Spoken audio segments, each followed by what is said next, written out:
안녕하세요, 옹쌤입니다. 오늘은 접속사에 대해서 여러분들에게 알려드리고자 합니다. 이 영상은 초보자분들을 위한 영상이니까 참고 바랍니다.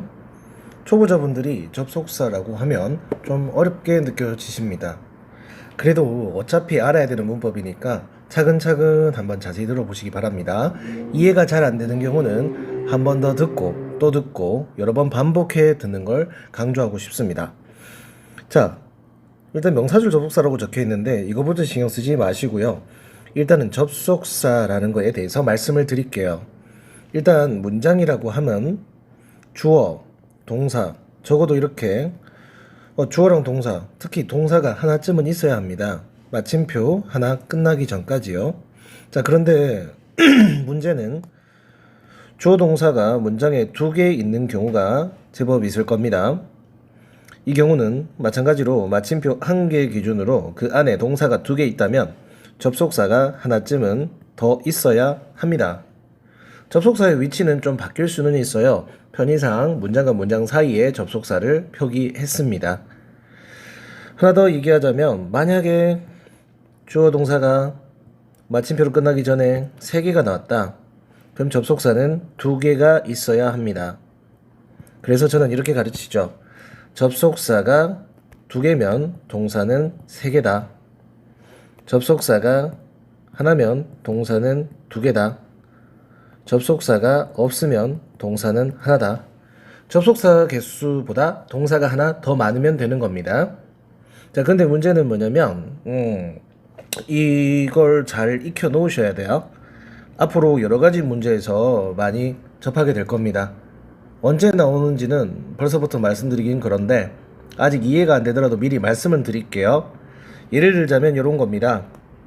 전치사랑 접속사랑 구분하는 문제가 등장합니다.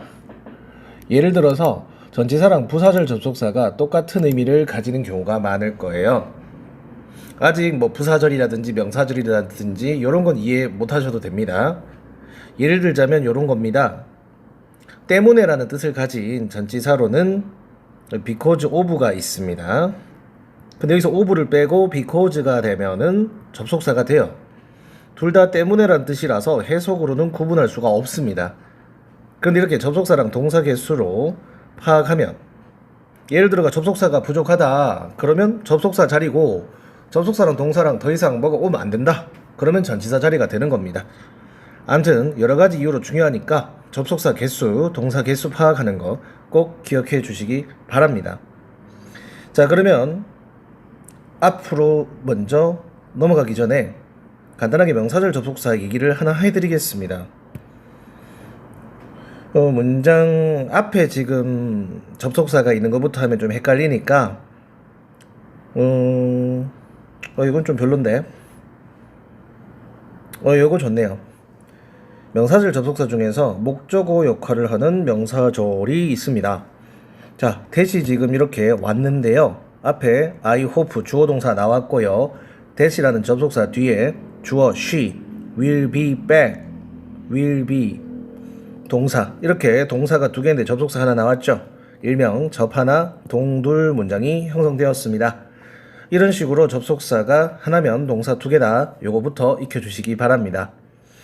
자, 그러면 접속사 설명 들어가겠습니다.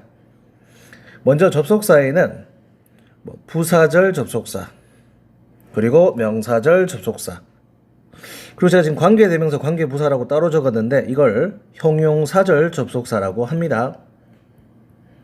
아직 개념이 안 잡힐 거예요. 설명 들어갑니다. 일단 절이라는 개념이 뭔지부터 알아야 되겠죠. 절은 뭐냐? 일단 문장이라고도 하는데 이 접속사와 주어 동사 이렇게 한 문장 합친 걸 절이라고 해요. 그래서 이 덩어리가 명사 자리에 온다면 명사절, 부사 자리에 온다면 부사절, 이런 식으로 가는 거죠. 근데 이제 형용사절은 꼭 형용사 자리에 온다기보다는 관계대명사, 관계부사 혹시 여러분들 어릴 때 배운 거 기억나실지 모르겠네요. 선행사가 있는 거야. 그 뒤에 접속사가 오는 것이. 예를 들어가 이런 겁니다. 미스터 킴이 있어요. 선행사로. 사람이죠. 그럼 사람이면 who. 어릴 때 이런 거 배운 적 있죠. 요렇게 형성이 되면 뒤에서 앞에 있는 명사를 꾸며준다고 해가지고 마치 효용사랑 역할이 비슷하다고 해서 그 관계대명사나 관계부사 같은 걸 효용사절 접속사라고 합니다. 참고하십시오. 계속 보시다 보면 익숙해지실 거예요. 자, 일단 중요한 거는 제가 10개의 아니지 몇 개지? 10개 맞네. 10개의 접속사들을 적어봤습니다.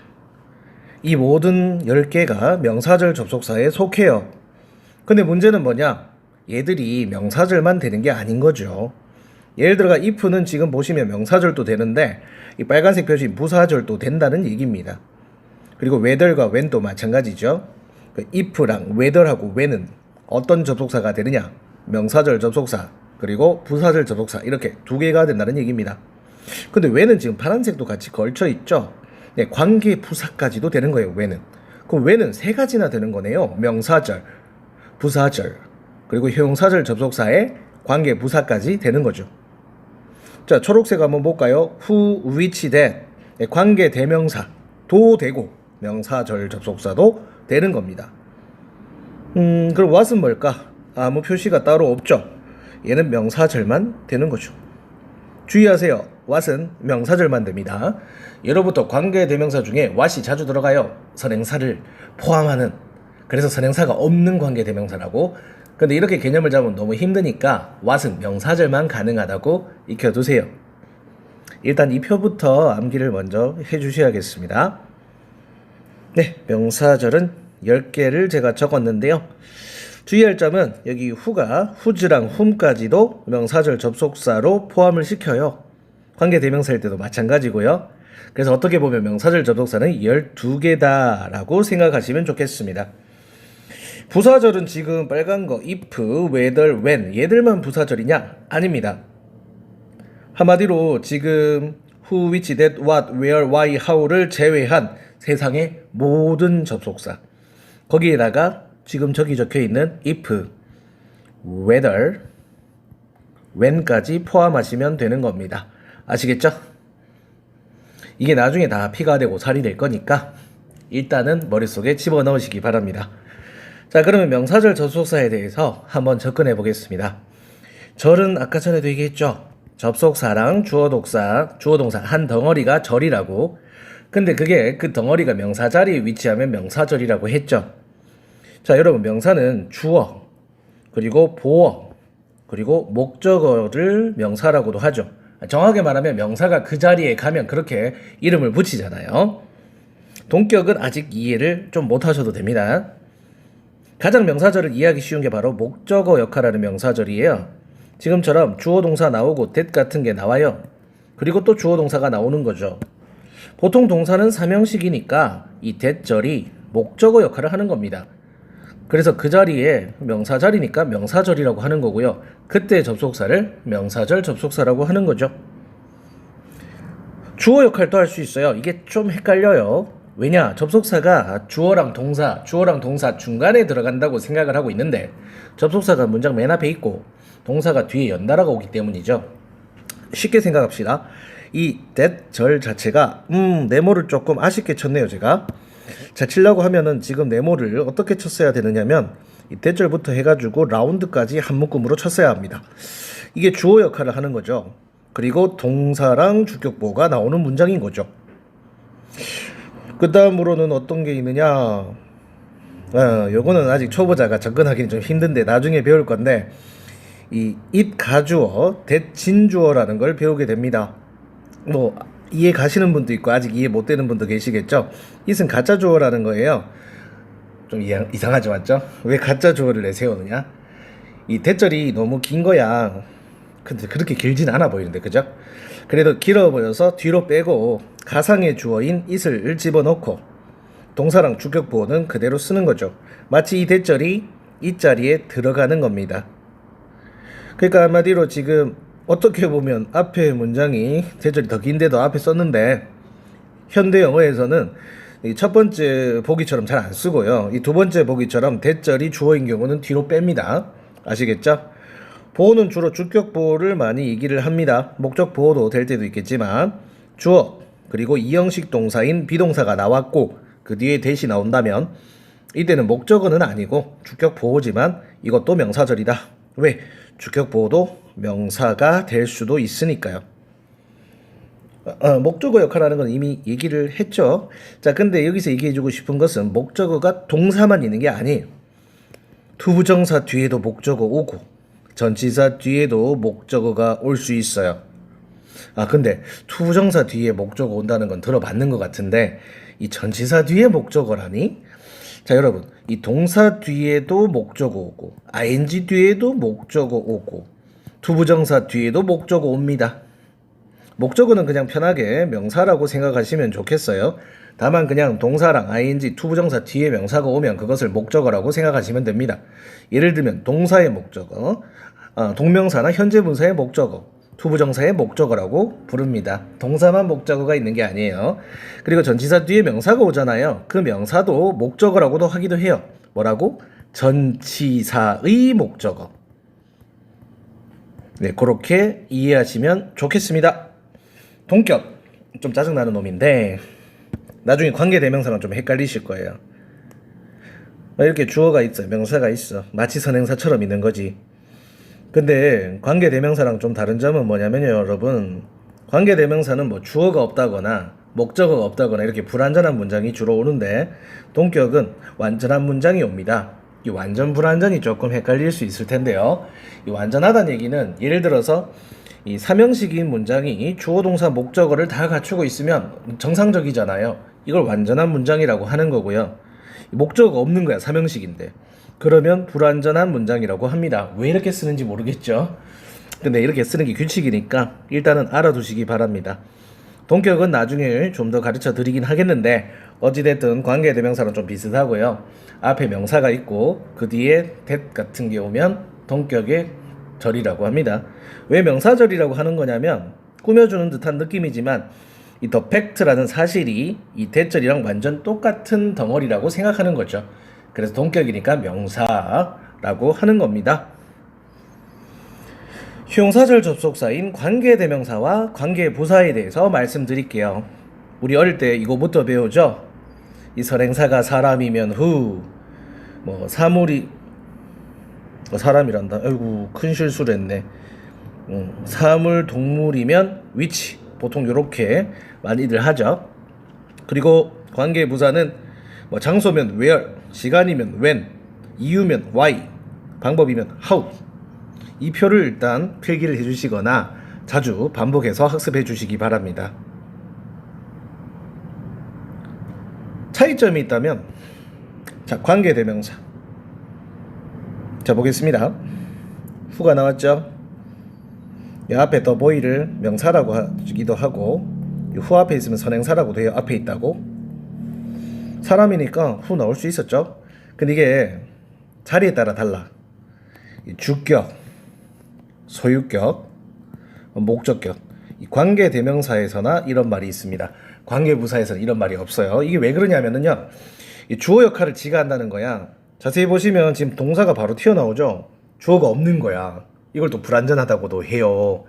근데 관계대명사에서 완전 불완전을 언급하기 좀 헷갈릴 수 있고요. 그냥 주어 역할을 지가 하는 거야. 그러니까 주어가 없으면 주격 관계대명사고요. 이 목적어가 없으면 목적격 관계대명사라고 생각하시면 돼요. 저 흠을 보시면 조금 엽기적이긴 한데 주어 동사 나오고 이 밑이 삼형식인데 목적어가 없잖아요. 바로 전치사 왔죠. 원래는 이 없어진 이 자리에서 흠이 있어야 되는데 그러면 앞에 있는 선행사랑 거리가 너무 멀어져서 앞으로 잡아 당긴 게 바로 목적격 관대입니다. 그래서 주격은 바로 동사 붙고 목적격은 뒤에 주어 동사 삼형식인데 목적어 없고 요렇게 파악하시면 됩니다. 소유격은 유일하게 완전한 문장이 온다고 해요. 그냥 주어 동사 목적어 이런 식으로 깔끔하게 옵니다. 참고하세요. 그런데 여기서 이론을 조금 더 얘기하자면 원래 이게 왜 생겼는지에 대해서 말씀을 드릴게요. 자, 보십시오. 원래는 This is the boy 라는 문장과 He speaks English well 이라는 두 가지 문장이 있었는데 이 접속사인 who를 집어넣어서 두 문장을 합친 거죠. 근데 he랑 who는 같은 사람 느낌이죠. 그런데 어떻게 보면은 and를 집어넣는 거랑 같은 거예요. 원래는 여기 and를 집어넣었는데 그걸 who로 바꾸는 과정에서 and he를 합쳐서 who로 바꾸는 그런 게 바로 관계대명사인 거예요. 요까지는 아직 이해 못하셔도 됩니다. 근데 나중에 이해를 돕기 쉬우려면 알아두시면 좋을 거예요. 그래서 소유격 관계도 마찬가지입니다. 이 his라는 소유격과 whose라는 소유격 관계대명사 사실은 같은 소유격인데 and를 집어넣어서 and he를 합치면 whose로 바뀌는 구조죠. 목적격 관계도 비슷합니다. 조금 헷갈릴 수는 있어요. 왜냐면 지금 보시다시피 목적어인 헐이 있었는데 이 뒤에 있던 걸 앞으로 끄집어 당겼으니까 and가 들어간 건 똑같은데 이 and랑 헐을 합쳐서 잡아 당긴 거예요. 이것도 이해를 해주시면 좋겠습니다. 아직은 다 이해 못하셔도 돼요. 그냥 지금은 어떤 게 있다는 거 정도만 아셔도 됩니다. 관계부사는 간단합니다. 선행사가 있는데 그게 장소면은 where, 날짜면 시간이면 when, 이유면 why, 방법이면 how 뭐 이런 식으로 하시면 되겠습니다. 부사절 접속사 아까 전에도 얘기했지만 if, whether, when과 함께 세상의 나머지 모든 접속사를 부사절 접속사라고 해요. 부사절이니까 거품 느낌이죠. 전치사 플러스 명사라든지 부사라든지 그런 걸 전부 다 부사구라고 하거든. 근데 그게 절이 된 걸 부사절이라고 하는 거예요. 절 별거 없죠. 접속사랑 주어동사 있는 걸 한마디로 거품 덩어리 절을 얘기하는 거죠. 그래서 제가 갈로를 쳤습니다. 전치사 플러스 명사를 갈로 치듯이 말이죠. When I was young, 내가 어렸을 때 이게 부사절이에요. 나에겐 미래를 위한 여러 가지 꿈이 있었다. 자, 근데 제가 똑같은 문장을 순서를 바꿔서 적었습니다. 이 이유는 앞으로도 이것 때문에 헷갈리는 일이 많기 때문이죠. 이 접속사 문장은 두 번째 것처럼 중간에 오는 게 정석인데 앞으로 잡아 당기기도 해요. 그래서 사실 이 접속사 문장이 뒤에 있어도 뒤에서부터 해석하시는 게 좋습니다. 아시겠죠? 같은 의미의 전치사와 부사절 접속사, 제가 앞부분에 얘기했듯이 우리가 접속사랑 동사의 개수를 꼭 구분해야 되는 이유죠. 뜻은 똑같은데 접속사인지 전치사인지 구분하려면 이 자리가 접속사 자리인지 전치사 자리인지 구분해야 되잖아요. 그 가장 기본적인 방법이 접속사랑 동사 개수를 가지고 파악하는 겁니다. 초보자분이라면 아직 이게 무슨 말인지 이해가 안 될 수도 있지만 조금만 문제를 풀어보면 곧 이 말을 이해하시게 될 겁니다. 그래서 초보자분들은 반복 학습이 정말 필요하고요. 문제 푸시다가도 다시 이 영상을 다시 보시면 이해가 더 도움될 겁니다. 대표적으로 때문에라는 전치사와 접속사를 적어봤어요. 접속사일 때 because, as, since, now, that이 있고요. 전치사일 때는 because of, due to, owing to, on account of가 있어요. 여러분들 좀 낯선 게 on account of, now, that일 텐데요. 이런 것도 좀 익혀주시고 as랑 since가 때문에라는 뜻도 있다는 거 꼭 알아주셨으면 좋겠습니다. 네, 지금까지 접속사에 대해서 말씀을 드렸는데요. 초보자분들이 이 파트를 이렇게 설명을 해도 많이 어려움을 겪으실 거예요. 하지만 처음부터 쉬운 건 없거든요. 절대 포기하지 마시고요. 이해 안 되시면 다시 한번 더 돌려보시고요. 그리고 계속 반복 학습하시고 다른 문제 풀이도 하다가 다시 이걸 보신다면 점점 성장하는 모습을 보게 될 거예요. 절대 포기하지 마시고요. 앞으로도 좋은 영상으로 찾아뵙겠습니다. 도움이 되셨으면 구독, 좋아요 부탁드립니다. 감사합니다.